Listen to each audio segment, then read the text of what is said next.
A motorcycle flies by. A rider thinks they can push it a little further, maybe even outrun the cops. These are 5 real motorcycle chases. Each one shows how quick things can get out of control and how a single bad decision can leave wrecked bikes, hurt people, and lives changed forever. Number 1.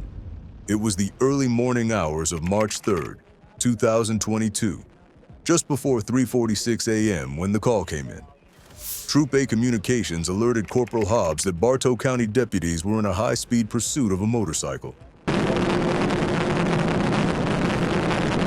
northbound, left lane.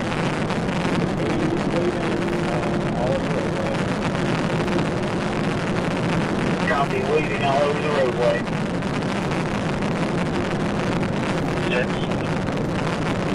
The chase had already ripped across county lines and was now entering Gordon County, barreling north toward Whitfield County. They were asking for state patrol backup. Troop A, all you should be advised, we've got Whitfield County on the line. They have been in line out there. You get by, they will not assist, folks.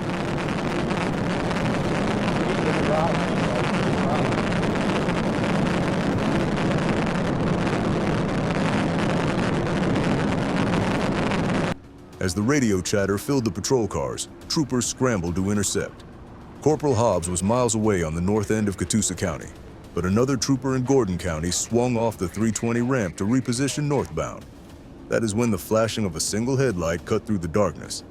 A motorcycle screamed past at impossible speed, weaving through lanes, hotly pursued by a swarm of marked police units with lights and sirens screaming into the night. Copy, left lane, 336.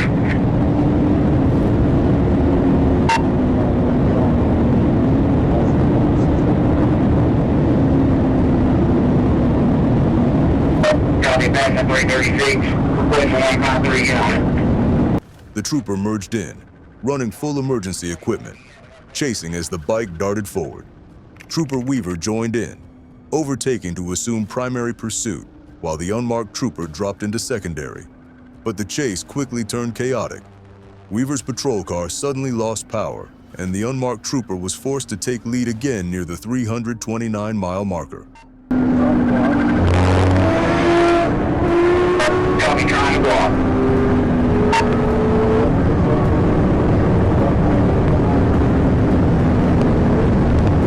Copy, left lane, coming up by 153.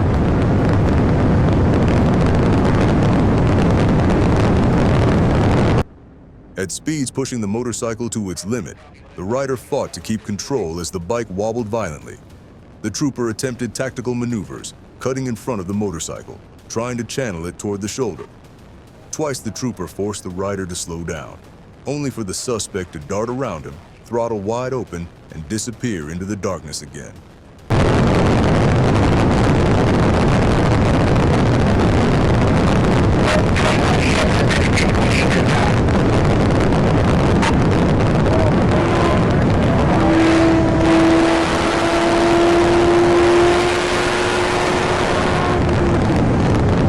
The pursuit stretched north, multiple agencies cycling in.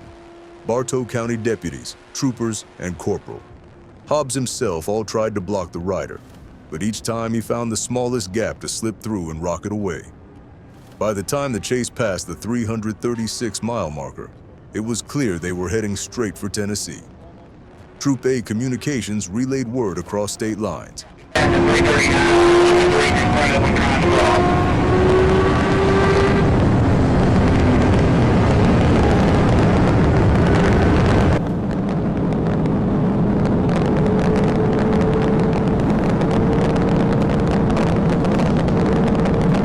Finally, near mile marker 348, deputies had staged for assistance.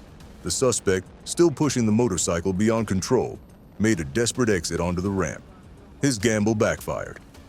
At the top, as he tried to cross Highway 151 at reckless speed, he lost control. The bike slid out from under him and crashed hard.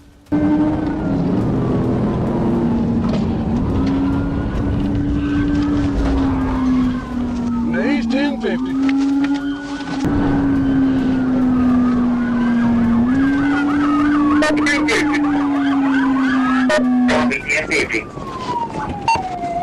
After After more than 20 miles of adrenaline and near collisions, it was over in seconds. Deputies and troopers swarmed in, taking the suspect into custody without further incident. The rider complained of back pain, and medics were called to the scene. What started as a single headlight in the dark had turned into one of the most relentless chases across county lines that night. Case number 2. It was just after sunset on October 25th, 2024, when Corporal Taylor Elkins spotted trouble on Interstate 49. 4 motorcycles thundered past, flying well over 90 miles per hour, weaving dangerously through traffic. One in particular matched his description, and it was not slowing down. 1037, ring all units 1063.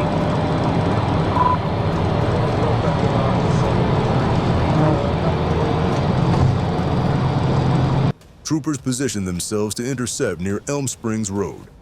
As one patrol car pulled in behind the suspect bike, lights flashing, the rider punched the throttle. He blew through a red light and shot northbound onto I-49, instantly pushing speeds over 130 miles per hour.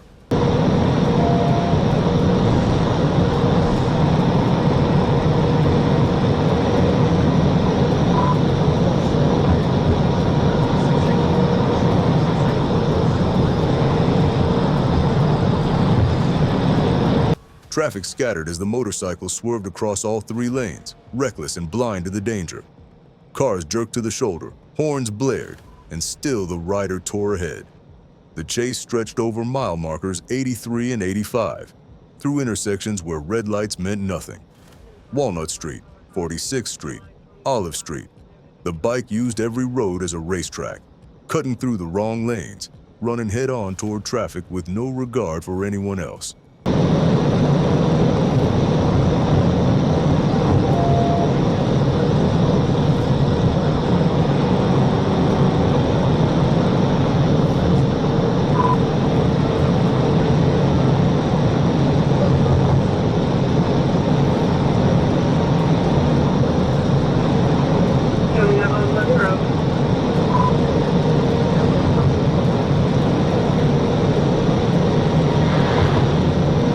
Troopers stayed tight on him.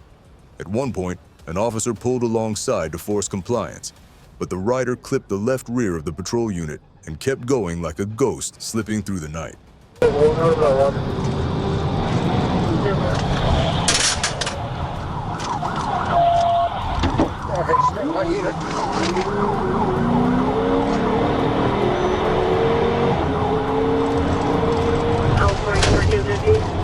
The chase reached its breaking point at 8th Street.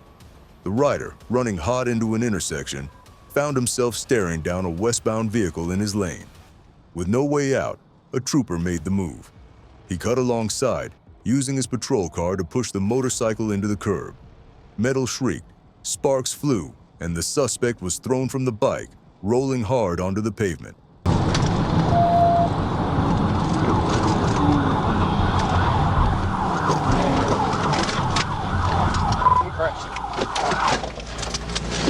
Get on the ground, now! The trooper was out instantly, shouting commands, but the rider resisted. On the ground, he thrashed and fought, refusing handcuffs. The struggle was short-lived. With controlled force, the trooper secured his arms, and the suspect finally relented. Stop! Stop!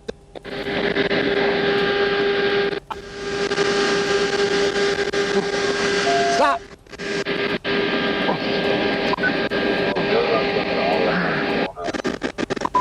He was identified as Gabriel Medina Garcia. EMS checked him at the scene, though he insisted he was uninjured. His night ended not in freedom on the open road, but in handcuffs, booked into Washington County Detention Center.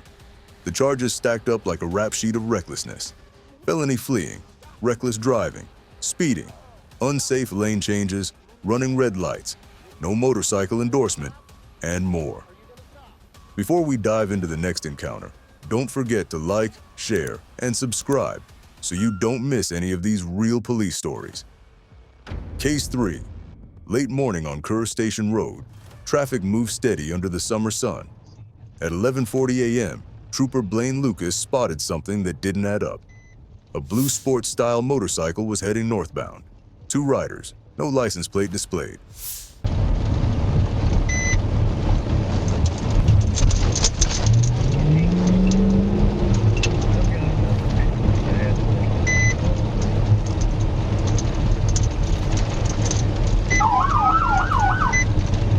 Lucas flipped around at the intersection of Sunset Road, lights flashing, siren cutting through the quiet. As he closed in, the passenger, later identified as Randy Weller Jr., looked over his shoulder, clearly alerting the driver, Michael Zuber III. I was about to say, don't you do it, bro.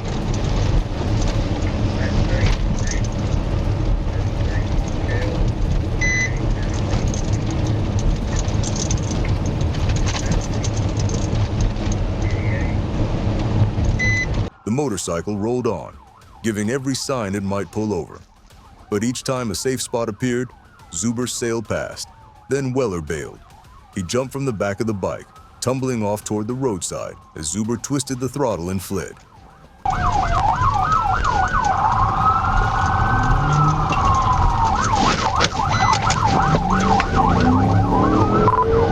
1037, let her rock.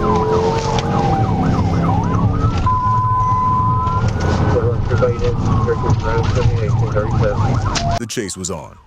Zuber gunned it northbound on Kerr Station Road, pushing speeds near 85 miles per hour. The bike braked hard, jerking left and right, trying to make a sharp turn onto Liberty Street. The maneuver failed. Zuber kept northbound, blowing through intersections and cutting across lanes with no regard for oncoming traffic. Northbound through campground, it's a white male, black t-shirt, black shorts. If you would notify Cabot, see if they've got any units that can assist. At South Adams Street, he miscalculated again. The motorcycle shot across the opposing lane, careened off the pavement, and slammed into a ditch. Zuber was thrown clear, skidding to a stop on his back.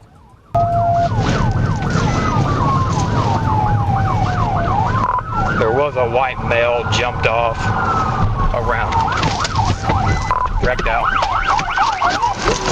Trooper Lucas moved fast, weapon drawn, commanding the suspect to roll onto his stomach. The fight seemed over, but Zuber resisted. On the ground, he struggled against handcuffs, twisting and thrashing. With firm control, Lucas pinned his arms, and the suspect finally relented.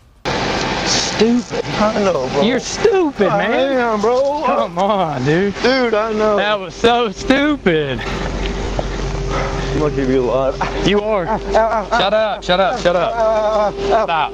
No, I'm hurt. Have a seat. Have a seat. Have a seat. I'm trying. I'm about to get you in there. I'm getting an ambulance on the way. The reason for the flight? Zuber admitted it himself. Hidden in his underwear was a glass pipe with burnt residue, a meth pipe. When Lucas placed it on his unit's roof for safekeeping, it slipped, shattered against the asphalt, and had to be collected in pieces. Meanwhile, Weller resurfaced. He surrendered to Cabot police and admitted what everyone already knew. Zuber had no intention of stopping. Weller said he begged him to slow enough for him to jump clear, and that was the only reason he made it out unharmed. Scoot all the way across. Kerr Station and Earnhardt Circle. It's going to be close to Shaded Oaks.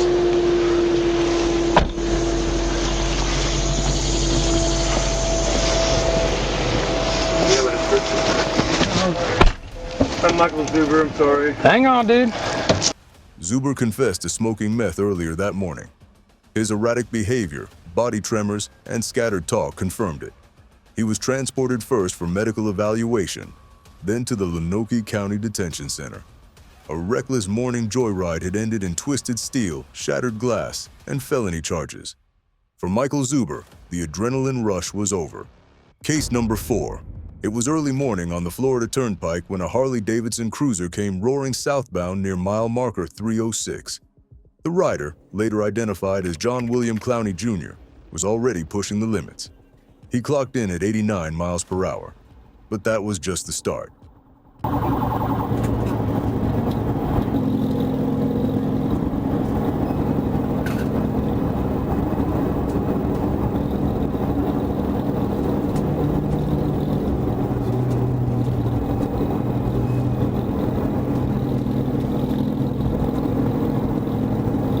Troopers lit him up, blue lights flashing in the mirrors.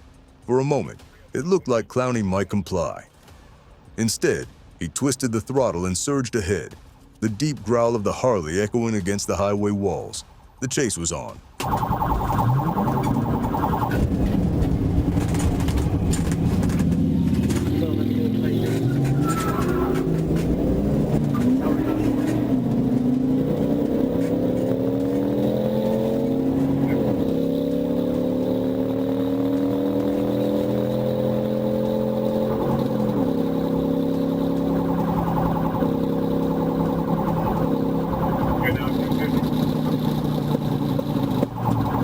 Clowney weaved recklessly between vehicles, blowing past mile markers and ignoring every signal to stop. Cars scattered to the shoulder as the Harley tore through lanes, each move more dangerous than the last. Every mile added another charge to the list.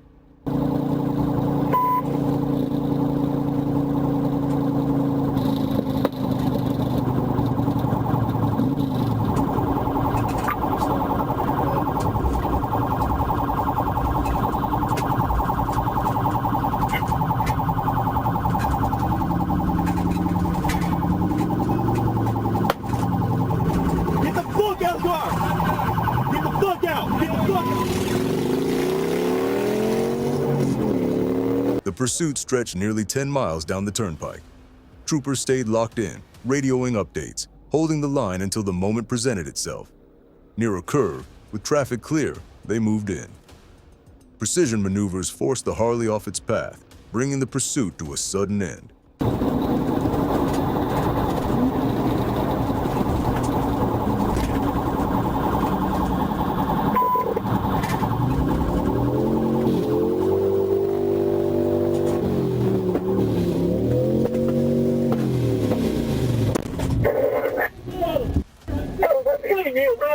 Clowney was ripped from his bike, secured, and placed under arrest. The once roaring Harley now sat silent on the roadside, hazard lights blinking in defeat. I'm trying to get up! I'm trying to get up! How you work, dumbass? Come over! He was transported to the Lake County Jail, facing a stack of charges: reckless driving, felony fleeing and eluding, and resisting arrest. What started as a morning joyride on a Harley ended in cuffs, concrete walls, and a cold booking cell. Number 5.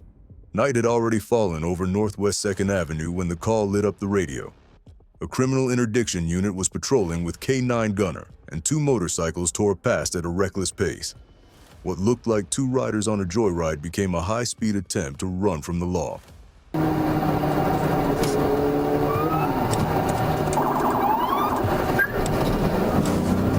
Where they're splitting the lanes going to the front.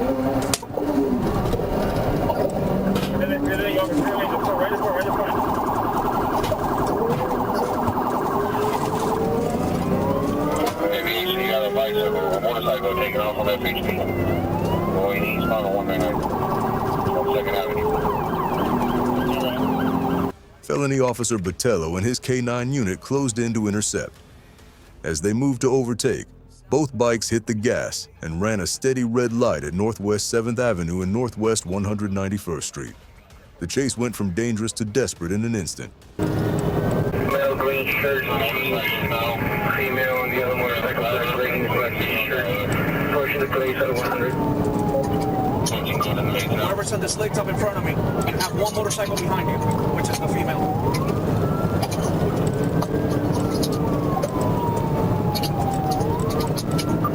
Southbound approaching the Golden Glades. Speeds of 100. Traffic is still medium. The motorcycles poured east on 199th Street with officers on their tails. The drivers treated red lights like suggestions and pushed through intersections at high speed. As they reached the Golden Glades interchange, the pair split up. The male rider peeled off toward US 441. The female rider stayed on Interstate 95 and kept running, weaving through traffic and treating the shoulder like her own lane.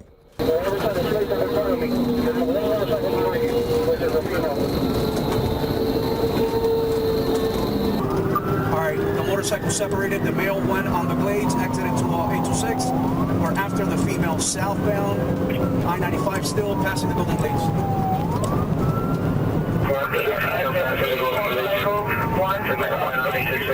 Speeds climbed into the 90 to 110 mile per hour range as officers fought to keep pace. Felony Officer Hernandez joined and took primary while Botello and his K9 kept the secondary position. The female rider cut off lanes, ran red lights at exit ramps, and twice forced sudden dangerous lane changes that sent nearby drivers scrambling for safety.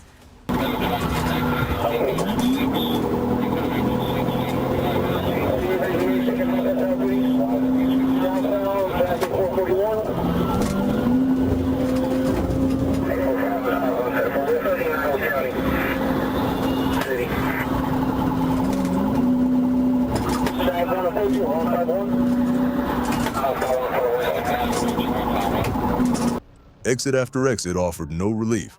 The rider blasted off Northwest 103rd Street, made a reckless left, and rejoined I-95 northbound. She used the shoulder to gain ground, then exited onto Northwest 151st and turned south into oncoming lanes, almost causing head-on collisions more than once. Alright, I'm secondary unit now, Miami. Southbound, passing 125. Traffic is now medium. Every attempt by patrol units to box her in was met with evasive sprints. Then, in a chaotic split-second scramble near Northwest 7th Avenue, she tried a last-minute evasive maneuver and struck the left side of a patrol car. The impact threw her from the motorcycle, and she hit the pavement hard. Signal 4, signal 4!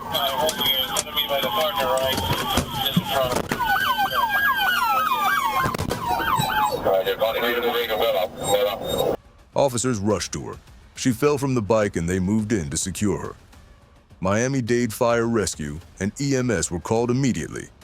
The female rider, later identified as Daniela M. Montoya, was taken to Aventura Hospital for medical treatment. She was in custody by 9:55 p.m. The scene was ugly and fast. A pair of motorcycles that once roared away from a routine stop ended with one rider injured, one rider captured, and 3 patrol units breathing a collective sigh of relief. The K9 that had ridden along that night stayed calm in the chaos, ready if called, while officers processed the scene and spoke to witnesses shaken by the close calls.